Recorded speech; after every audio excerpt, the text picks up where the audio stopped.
ఎవరు తిరుగుతారు మీ గద్వాల కోటకాడ? ఎవరు దొంగల? కేసు అయితే మీ మీద అయితే ముఖ్యమంత్రిని దొంగ అంటారా మీరు?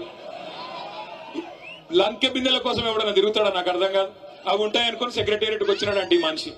అదొక్కటే కాదు, నేను ఢిల్లీ పోతే నాకు అపాయింట్మెంట్లు ఇస్తలేరు, ఎందుకంటే చెప్పులు ఎత్తుకపోతాడేమో అని భయంతో అపాయింట్మెంట్లు ఇస్తలేరంట.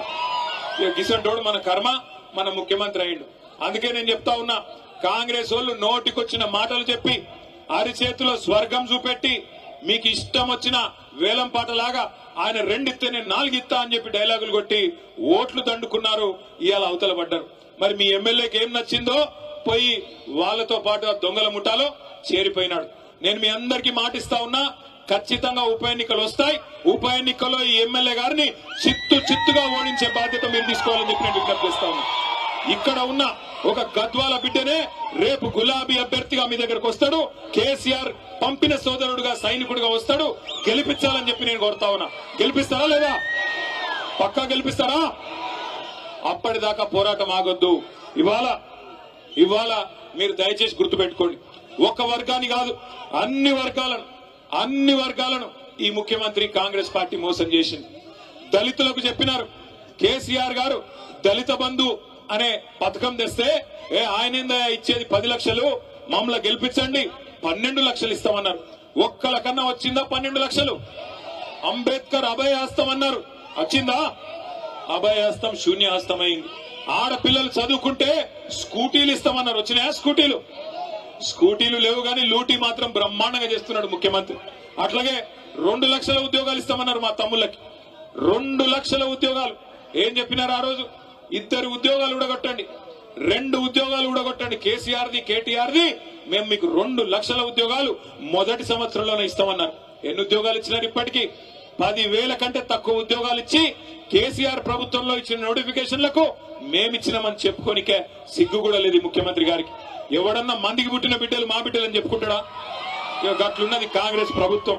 అట్లాగే నిన్న మొన్న మీరు చూసినారు, ఇవాళ నేను ఇక్కడికి వస్తుంటే ఒక తమ్ముడు అలంపూర్ కాడ బండి మీదకి వెళ్ళి అరుస్తున్నాడు గట్టిగా, గణపతి బప్ప మోరియా కావాలయ్యా యూరియా అంటున్నాడు.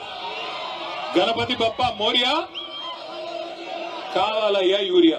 ఎటువంటి దినం వచ్చిందంటే యూరియా కూడా బుక్కుతున్నారు కాంగ్రెస్ వాళ్ళు, దొంగనాయాలు యూరియా కూడా అమ్ముకుంటున్నారు. బ్లాక్ మార్కెట్ లో అడ్డంగా దొబ్బుకొని పోయి రైతులకు ఇవ్వకుండా రైతులనేమో 4-5 రోజులు అక్కడ వానల్లో ఎండబెట్టి వానలో తడిచేటట్టు చేసి అది కూడా బ్లాక్ మార్కెట్ లో అమ్ముకుంటున్న దుర్మార్గులు రైతుల యూరియా అమ్ముకుంటున్నారు.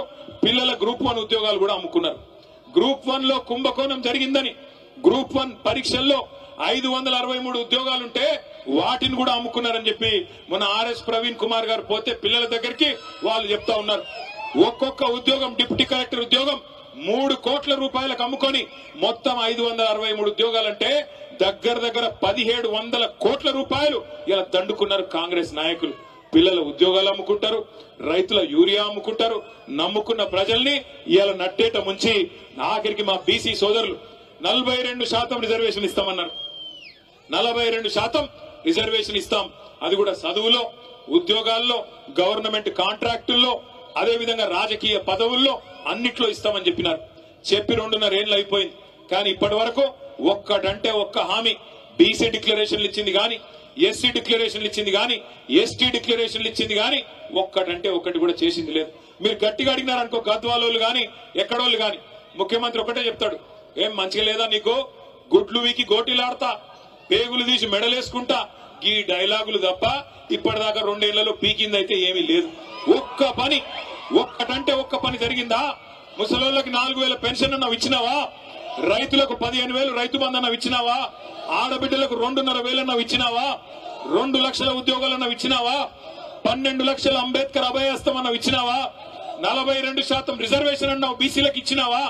ఒక్క వాగ్దానం కూడా అమలు చేయకపోగా ఇవాళ మనం తీసుకున్న గట్టు ఎత్తిపోతల పథకాన్ని ఎక్కడున్నదాన్ని ఎక్కడేసిన గొంగడు అక్కడనే అన్నట్టు అట్లే వదిలిపెట్టినాడు.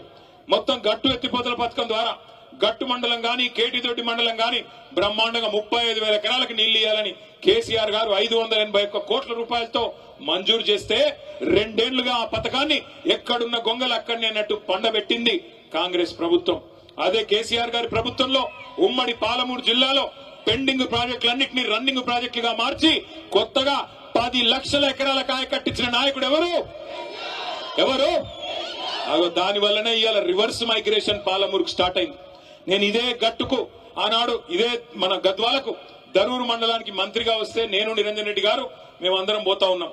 ఓ పత్తి చేను కాడ మొత్తం చాలా మంది కూలీలుంటే పలకరిద్దామని ఆగితే అక్కడ పోయి అడిగినాం, అమ్మ మీది ఏ ఊరు అని. ఏ ఊరు అంటే వాళ్ళు సిగ్గుపడుతూ మాట్లాడతలేరు. ఏమా చెప్పమ్మా, అలంపూర్ తాలూకానా గద్వాలనా ఎక్కడని అడిగితే వాళ్ళు ఏం చెప్పినారు ఎరికేనా, అన్న మాది రాయచూరు అన్న అని చెప్పినారు. రాయచూరు నుంచి ఇక్కడికి వచ్చి పని చేస్తున్నారంటే అవునన్నా అన్నారు. పక్కన ఇంకో 2 అమ్మాయిలు ఉండే, మీదే ఊరమ్మా అంటే మాది కర్నూలు అన్నా అని. మాకెంత గర్వంగా అనిపించింది ఎరికేనా. ఒకనాడు వలసల జిల్లాగా ఉన్న పాలమూరు, వలసలకు కేర్ ఆఫ్ అడ్రస్ గా ఉన్న పాలమూరు ఇవాళ రివర్స్ మైగ్రేషన్ అంటే అటు కర్ణాటకలోని అభాగ్యులకి ఇటు ఆంధ్రాలో ఉండే అభాగ్యులకు కూడా అన్నం పెట్టే స్థాయికి పాలమూరును చేసింది ఎవరు? అట్లాంటి కేసీఆర్ గారి నాయకత్వంలో నడిగడ్డలో మీరు గెలిపించుకున్న ఎమ్మెల్యే మీకు పంగనామాలు పెట్టి, మీకు శటకోపం పెట్టి, పార్టీకి తల్లి పాలు దాగి రొమ్మును గుద్దినట్టు పార్టీకి అన్యాయం చేసి ఇలా రేవంత్ రెడ్డి సంకన కూర్చొని మీదికి మాత్రం సన్నాయి నొక్కులు నొక్కుతున్నాడు. నేను బీఆర్ఎస్ లోనే ఉన్నా అని ఇవాళ భయపడతా ఉన్నాడు. నేను అడుగుతా ఉన్నా రేవంత్ రెడ్డి గారు, 2 ఏళ్లలో నీ పార్టీ నీ ప్రభుత్వం ఏదో పొడిసింది అని నువ్వు అనుకుంటే దమ్ముంటే నీ భాషలో చెప్తున్నా. నాకు భాష ఇట్లా మాట్లాడు ఇష్టం ఉండదు, కానీ రేవంత్ రెడ్డికి ఈ భాషలో చెప్తేనే అర్థమవుతుందని తెలుసు. రేవంత్ రెడ్డి నీకు దమ్ముంటే నువ్వు మగాడివైతే ఆ 10 మందిని రాజీనామా చెప్పి ఎన్నికల్లో చూసుకుందాం ఎవరి సత్తా ఏందో, ఎవరి ప్రభుత్వ పనితీరేందో, 10 ఏళ్ల కేసీఆర్ పనితీరేందో, 2 ఏళ్ల కాంగ్రెస్ ప్రభుత్వ పనితీరేందో ప్రజలే నిర్ణయం చేస్తారు. ఉమ్మడి మహబూబ్ నగర్ జిల్లాలో ఒకటే ఒక్క ఎమ్మెల్యే మా పార్టీ నుంచి నీ పార్టీలోకి వచ్చినాడు గద్వాలలో. ఇక్కడనే గద్వాల తేరు మైదానం నుంచి నేను సవాల్ చేస్తా ఉన్నా, రాజీనామా చేయి, ఎలక్షన్ కు రా, ఎవరేందో ఎవరి సత్తా ఏందో గద్వాల తాలూకా ప్రజలు నిర్ణయిస్తారని చెప్తా ఉన్నా. మీ అందరినీ నేను మనస్ఫూర్తిగా ఒకటే కొడతా ఉన్నా. ఎక్కడ పోయినా ఇవాళ ఒకటే మాట వినబడతా ఉన్నది, అప్పుడే బాగుండన్నా కేసీఆర్ ఉన్నప్పుడే కరెంటు మంచిగా వస్తుండే, కేసీఆర్ ఉన్నప్పుడే టైంకు యూరియా దొరుకుతుండే, కేసీఆర్ ఉన్నప్పుడే బ్రహ్మాండంగా పంటల కొనుగోలు జరుగుతుండే, కేసీఆర్ ఉన్నప్పుడే మాకు నాట్లేసే టైం వచ్చింది అంటే టింగు టింగుమని రైతు బంధు పడుతుండే. ఈ ముఖ్యమంత్రి వచ్చినాక, ఈ కాంగ్రెస్ పార్టీ ప్రభుత్వం వచ్చినాక మా బాధ చెప్పరాకుండా ఉందన్నా అని చెప్పి ఇవాళ ఎక్కడ పోయినా రైతన్నలు ఏడుస్తా ఉన్నారు. ఆటో డ్రైవర్లు చెప్తా ఉన్నారు, అన్నా ఇది మా చావుకే వచ్చింది ప్రభుత్వం, ఇప్పటికే దగ్గర 70 మందిని చచ్చిపోయినాము, దయచేసి మమ్మల్ని కాపాడండి అని చెప్పి ఆటో అన్నలు బాధపడతా ఉన్నారు. అట్లాగే ఏ వర్గమైన పిల్లల దగ్గరికి పోతే, చదువుకున్న పిల్లల దగ్గరికి 2 లక్షల ఉద్యోగాలు వస్తాయి మొదటి సంవత్సరం అని చెప్పి రాహుల్ గాంధీ వచ్చి చెప్తే నమ్మినామన్నా, నమ్మి మీకు వ్యతిరేకంగా ప్రచారం చేసినాం, ఓట్లేసినాం. ఇట్లా ఉద్యోగాలు అమ్ముకుంటారని మాకు తెలియదన్నా. ఒక్కో ఉద్యోగం గ్రూప్ 1 ఉద్యోగాన్ని 3 కోట్ల నుంచి 5 కోట్లకు అమ్ముకున్నారు, డిప్యూటీ కలెక్టర్ లాంటి ఉద్యోగాలను. మరి ఇంత దుర్మార్గం వస్తుందని మేము అనుకోలేదన్నా అని పిల్లలు బాధపడతా ఉన్నారు, మా ఆడబిడ్డలు బాధపడతా ఉన్నారు. వాళ్ళు చెప్తా ఉన్నారు, అన్నా 2500 ఇస్తానంటే, మా పిల్లల పెళ్లిలకు తులం బంగారం ఇస్తానంటే మోసపోయినామన్నా, దయచేసి ఏమనుకోవద్దని వారు చెప్తా ఉన్నారు. గురుకుల పాఠశాలలు ఆనాడు ప్రవీణ్ గారు సెక్రటరీగా ఉన్నప్పుడు కేసీఆర్ గారు 1022 గురుకుల పాఠశాలలు పెట్టి మీ దగ్గర కూడా అన్ని మండలాల్లో మల్దకల్ కావచ్చు, కేటీతోటి కావచ్చు, అదేవిధంగా గట్టు కావచ్చు, దరూరు కావచ్చు, ప్రతి మండలంలో బ్రహ్మాండంగా గురుకుల పాఠశాలలు, ఎస్సీ ఎస్టీ బీసీ మైనారిటీలకు బ్రహ్మాండమైన గురుకుల పాఠశాలలు పెట్టి 1022 పాఠశాలల్లో 6.5 లక్షల మంది పిల్లల్ని చదివించేటోడు. ఆ రోజున్న పరిస్థితి గురుకులాల్లో ఈ రోజు ఎట్లా ఉంది, ఆ రోజు ఎట్లా ఉంది మీరు ఆలోచించండి. ఎలుకలు కొరుకుతున్నాయి పిల్లల్ని, పులిహోరలో పురుగులు వస్తున్నాయి. ఇప్పటికి 105 మంది పిల్లలు ఆఖరికి చచ్చిపోయే దుస్థితి ఈ ప్రభుత్వంలో వచ్చింది. ఇవన్నీ బాగున్నాయనా? మీ గద్వాల ఎమ్మెల్యే గారు పోయి రేవంత్ రెడ్డి సంఖలో ఎక్కినాడు. గురుకులాలు బాగుపడ్డాయనా? మీ రోడ్లు బాగుపడ్డాయనా? గద్వాల తాలూకాల రూపాయి పనైందనా? ఎందుకు పోయిండు, ఎవరి అభివృద్ధి కోసం పోయిండు ఆలోచించమని కోరుతా ఉన్నా. ప్రజల విజ్ఞతను, ప్రజల చైతన్యాన్ని అవమానపరచడమే కాకుండా ఇవాళ మళ్ళొక్కసారి నాటకాలు ఆడుతున్న ఈ 10 మంది ఎమ్మెల్యేల్ని తప్పకుండా భరతం పెట్టాల్సిన బాధ్యత మీరే తీసుకోవాలని నేను కోరుతా ఉన్నా. చివరిగా ముగించే ముందు నేను అడుగుతా ఉన్నా, ముఖ్యమంత్రి రేవంత్ రెడ్డి గారిని అడుగుతా ఉన్నా, మీకు ఏమన్నా కొద్దిగా రేషం ఉందా, పౌరుషం ఉందా అని అడుగుతా ఉన్నా.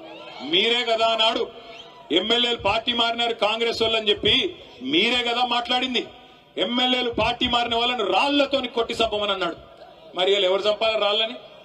ఎవరిని కొట్టాలా? ఈరోజు మీరే కదా అన్నారు అన్నాడు, ఆ ఇంటి మీద వాళ్ళని కాకి ఈ ఇంటి మీద వాళ్ళద్దన్నారు. మరి 10 మంది కాకుల్ని ఎందుకు చేర్చుకున్నావు నేను అడుగుతా ఉన్నా. ఈ 10 మంది కాకులు ఇవాళ ఎటు కాకుండా పోయినారు వీళ్ళు.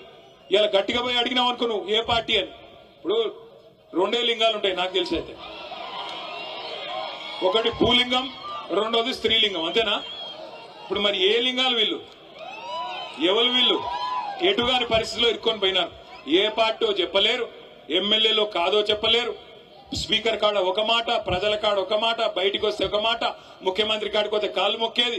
గిందుక మిమ్మల్ని గెలిపించింది తప్పకుండా. అందుకే గద్వాల చైతన్యం ఉన్న ప్రాంతం తప్పకుండా మీ